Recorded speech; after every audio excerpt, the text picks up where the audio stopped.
నమస్కారం. అందరికీ గురు పూర్ణిమ హార్దిక శుభాకాంక్షలు. ఈరోజు మనం గురు పూర్ణిమని జరుపుకుంటున్నాం. కానీ ఈరోజు నేను మీకు శుభాకాంక్షలతో పాటు మరిన్ని లోతైనటువంటి విషయాల్ని పంచుకోవాలనుకుంటున్నాను. ఇందులో మనకు ప్రతి సంవత్సరం గురు పూర్ణిమ వస్తుంది. మనకు చాలా విషయాలు తెలుసు. గురు పూర్ణిమ అంటే ఏంటి? చాలామంది వెంటనే చెప్తారు, ఈరోజు గురువులను పూజించేటటువంటి రోజు. అవును, ఇది నిజమే. కానీ ఇది పూర్తిగా లోతైనటువంటి సత్యమైతే కాదు. ఈరోజు మనం కొంచెం లోతుగా అధ్యయనం చేస్తాం. గురువు అంటే ఎవరు? సంస్కృతంలో ఒక మాట వస్తుంది. గు అంటే అజ్ఞానం అన్నట్టు.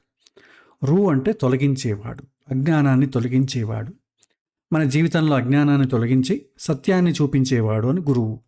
అందుకే గురువు కేవలం పాఠాలు చెప్పే వ్యక్తి కాదు, మనం దృష్టిని మార్చేటటువంటి వ్యక్తి. మన జీవితంలో కొత్త దిశని లేకపోతే గురిని చూపించేటటువంటి వ్యక్తి అంటాం. సో గురువును మనం గురు పూర్ణిమ రోజు గౌరవిస్తాం. గురువును గౌరవించడం అంటే ఏంటి? ఒకసారి ఆలోచించండి. ఒక గురువు తన జీవితం అంతా శ్రమించి ఒక శాస్త్రాన్ని మనకు అందించాడు.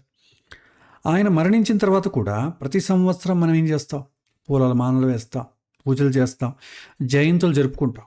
కానీ ఆయన చెప్పినటువంటి జ్ఞానాన్ని మనం చదవకపోతే, ఆచరించకపోతే, లేదా మన పిల్లలకు నేర్పకపోతే నిజంగా ఆ గురువును గౌరవించినట్లే అవుతుందా?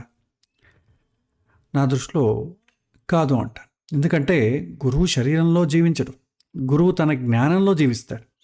శరీరం ఏమవుతుంది? ఒకరోజు నశిస్తుంది, కానీ జ్ఞానం శాశ్వతంగా ఉంటుంది.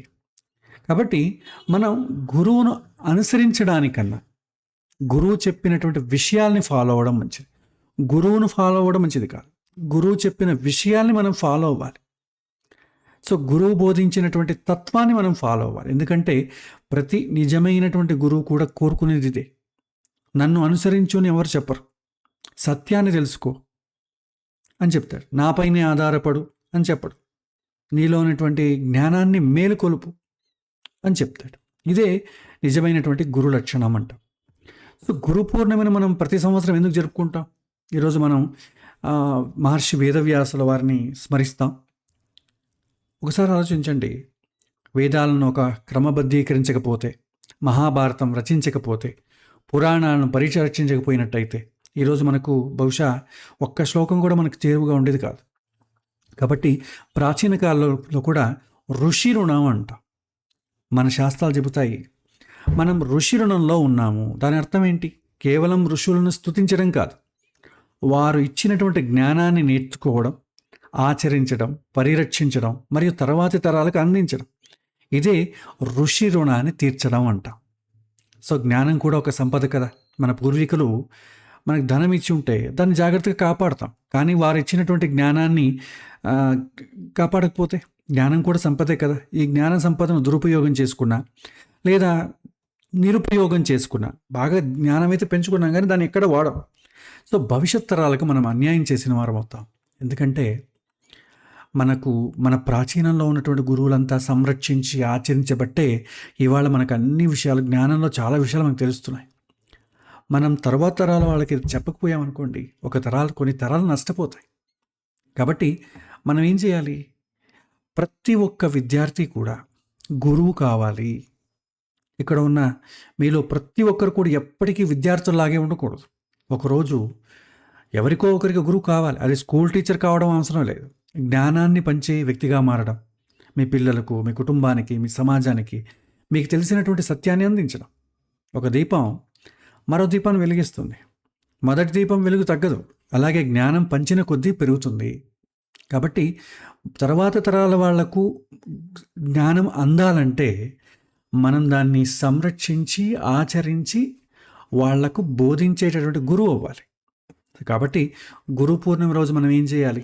ఈరోజు పూలు సమర్పించడం మంచిదే, గురువుకు నమస్కరించడం మంచిదే, దక్షిణ ఇవ్వడం మంచిదే. కానీ ఇవన్నిటికంటే గొప్ప గురుదక్షిణ ఏంటంటే గురువు చెప్పినటువంటి ఒక మంచి విషయాన్ని ఈరోజే జీవితంలో ఆచరించడం. అదే గురువుకు వచ్చేటటువంటి గౌరవం, తర్వాత తరాల వాళ్ళకి అందించడం. సో ఈరోజు మనమందరం కలిసి ఒక సంకల్పం చేయాలి. ఎందుకంటే ప్రతి సంవత్సరం గురు పూర్ణిమ జరుపుకుంటున్నాం.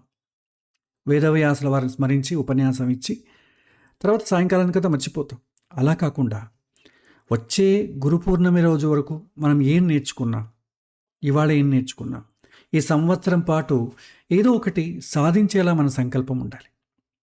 సో మనం ఇలా చెప్పొచ్చు, నేను నా గురువుని గౌరవిస్తాను, కానీ అంతకంటే ఎక్కువగా నా గురువు బోధించినటువంటి తత్వాన్ని నా జీవితంలో ఇంప్లిమెంట్ చేస్తాను, ఆచరిస్తాను. నేను పొందినటువంటి జ్ఞానాన్ని వృధా చేయను, దానిని పరిరక్షిస్తాను. అదే సమయంలో తరువాతి తరాలకు అందిస్తాం. సో నేను కూడా ఒకరోజు జ్ఞానాన్ని పంచేటటువంటి గురుస్థానంలో నిలబడేందుకు ప్రయత్నిస్తాను. అప్పుడే మనం నేర్చుకున్నది మన పిల్లలకు కావచ్చు, తర్వాత తరాల వారికి అందించడం జరుగుతుంది. కాబట్టి ఈ గురు పూర్ణమి రోజున వ్యక్తిని మాత్రమే కాదు, వ్యక్తి ద్వారా ప్రకాశించినటువంటి జ్ఞానాన్ని ఆరాధించాలి. గురువు చిత్రపటానికి పూలు సమర్పించడం కంటే గురువు చూపినటువంటి మార్గంలో ఒక్క అడుగు వేయడం గొప్పది. సో గురువును స్మరించడం కంటే గురువు బోధించినటువంటి సత్యాన్నిలో జీవించడం మంచిది. ఇదే గురువుకు మనం సమర్పించగలిగేటటువంటి అత్యున్నతమైనటువంటి గురుదక్షిణ. కాబట్టి నేను మీకు గురువుగా ఒకటి ఉండాలని నేను కోరుకోవడం లేదు. మీరు సత్యానికి శిష్యులుగా ఉండాలి. మనమందరం సత్యానికే శిష్యులుగా, మనమందరం శిష్యులమే.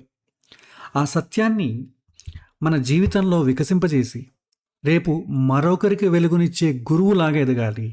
అదే ఈ గురు పూర్ణిమ నాడు నాకు, మీకు అందరూ మనం చేయవలసినటువంటి సంకల్పం.